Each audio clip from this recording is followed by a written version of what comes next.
السلام علیکم دوستو، مسلم آن لائن کی طرف سے ایک مرتبہ پھر میں آپ کی خدمت میں حاضر ہوں۔ بیان کیا جاتا ہے کہ بنی اسرائیل میں ایک شخص تھا جس کی بیوی نہایت حسین تھی، جس پر وہ اسرائیلی فریفتہ تھا، یعنی اپنی بیوی سے بہت زیادہ محبت کرنے والا تھا۔ چنانچہ حسب قانون جب اس عورت کا انتقال ہو گیا تو اس اسرائیلی کو بہت دکھ ہوا اور وہ ایک مدت تک اس عورت کی قبر پر بیٹھا روتا رہا۔ اتفاقاً حضرت عیسیٰ علیہ السلام کا ادھر سے گزر ہوا تو انہوں نے اس اسرائیلی کو پریشان حال دیکھ کر اس کا سبب معلوم کیا۔ جب اسرائیلی نے اپنا واقعہ بیان کیا تو حضرت عیسیٰ علیہ السلام نے دریافت فرمایا، کیا تو چاہتا ہے کہ میں اس کو تیرے لیے زندہ کر دوں؟ اس نے عرض کیا کہ ہاں حضور، میں یہی چاہتا ہوں۔ چنانچہ جب حضرت عیسیٰ علیہ السلام نے اس قبر کے مردے کو آواز دی تو قبر سے ایک حبشی غلام جس کے ناک کے نتنوں، آنکھوں اور جسم کے دوسرے سوراخوں سے آگ لپٹی تھی اٹھ کھڑا ہوا۔ حضرت عیسیٰ علیہ السلام کو دیکھتے ہی غلام نے کلمہ پڑھا۔ اسرائیلی نے یہ دیکھ کر عرض کیا، حضور مجھ سے غلطی ہو گئی، یہ میری بیوی کی قبر نہیں، میری بیوی کی قبر دوسری ہے۔ یہ سن کر حضرت عیسیٰ علیہ السلام نے حبشی کو حکم دیا کہ تم اپنی قبر میں واپس ہو جاؤ۔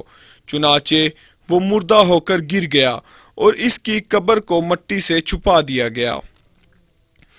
پھر حضرت عیسیٰ علیہ السلام نے اس دوسری قبر کی جانب توجہ فرمائی اور حکم دیا کہ اے صاحب قبر، اللہ کے حکم سے زندہ ہو جا۔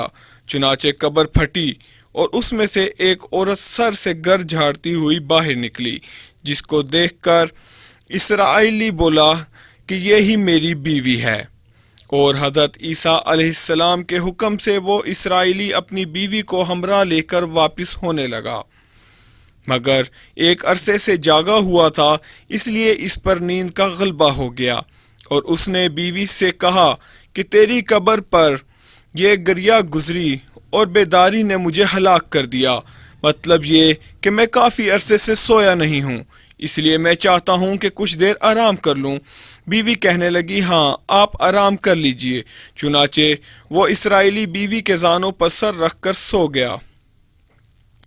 اتنے میں ایک گھوڑے پر سوار ایک شہزادے کا ادھر سے گزر ہوا جو اپنے زمانے کا یکتا حسین تھا، جس کو دیکھ کر شہزادی از خود رفتہ ہو گئی۔ جس کو دیکھ کر شہزادی اس پر فدا ہو گئی اور اس کا دل قابو میں نہ رہا۔ اس نے شوہر کا سر زانوں سے نیچے رکھا اور فرط محبت و غلبہ عشق سے مجبور ہو کر شہزادے کے سامنے جا کھڑی ہوئی۔ ادھر جیسے ہی شہزادے کی نظر اس پر پڑی، وہ بھی اس کو دیکھ کر اس پر عاشق ہو گیا اور عورت کی خواہش پر اس کو اپنے گھوڑے پر بٹھا کر لے گیا۔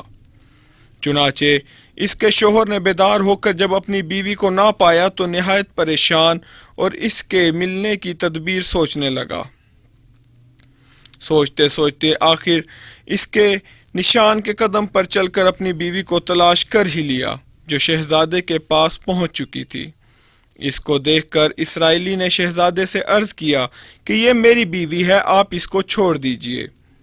ابھی شہزادہ کچھ کہنے بھی نہ پایا تھا کہ اس عورت نے کہا، میں تیری بیوی نہیں بلکہ شہزادے کی لونڈی ہوں۔ یہ سن کر شہزادہ اسرائیلی سے کہنے لگا، کیا مجھ سے میری لونڈی کو لینا چاہتا ہے؟ اس نے کہا، خدا کی قسم یہ میری بیوی ہے جس کو میرے سردار حضرت عیسیٰ علیہ السلام نے مرنے کے بعد میرے لیے زندہ کیا ہے۔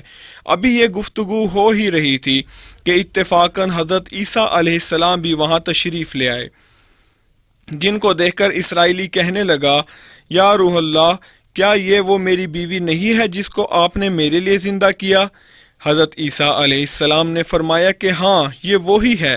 یہ سن کر عورت کہنے لگی، یا روح اللہ، یہ شخص جھوٹا ہے، میں تو اس شہزادے کی لونڈی ہوں۔ حضرت عیسیٰ علیہ السلام نے فرمایا، کیا تو وہ عورت نہیں جس کو میں نے اللہ تعالیٰ کے حکم سے زندہ کیا؟ عورت نے کہا، یا روح اللہ، بخدا میں وہ نہیں ہوں۔ اس کے بعد حضرت عیسیٰ علیہ السلام نے فرمایا، جو جان خدا کے حکم سے میں نے تجھے دی ہے اس کو واپس کر دے۔ یہ سنتے ہی وہ عورت پھر مردہ ہو کر گر پڑی۔ اور حضرت عیسیٰ علیہ السلام فرمانے لگے کہ جو شخص ایسے آدمی کو دیکھنا چاہتا ہے جو کافر مرا تھا اور زندہ ہو کر ایمان لایا، تو وہ اس حبشی غلام کو دیکھ لے جو پھر ایمان کی حالت میں مرا ہے۔ اور جو کوئی ایسے شخص کو دیکھنا چاہے جو مومن مرا تھا پھر اللہ نے اس کو زندہ کیا اور وہ کافر ہو کر کفر کی حالت میں مر گیا، تو وہ اس عورت کو دیکھ لے۔ اس واقعے کو دیکھ کر اسرائیلی نے قسم کھائی کہ اب میں کبھی نکاح نہیں کروں گا، اور میدانوں کی طرف نکل گیا جہاں اللہ تعالیٰ کی عبادت میں مصروف رہ کر اسے موت آ گئی۔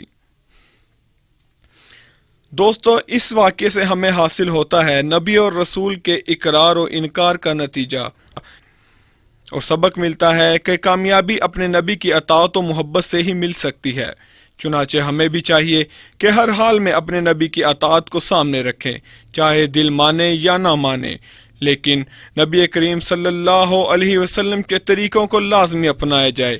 اللہ تعالیٰ اس واقعے سے سبق حاصل کرنے کی اور عمل کرنے کی توفیق عطا فرمائے، یا رب العالمین۔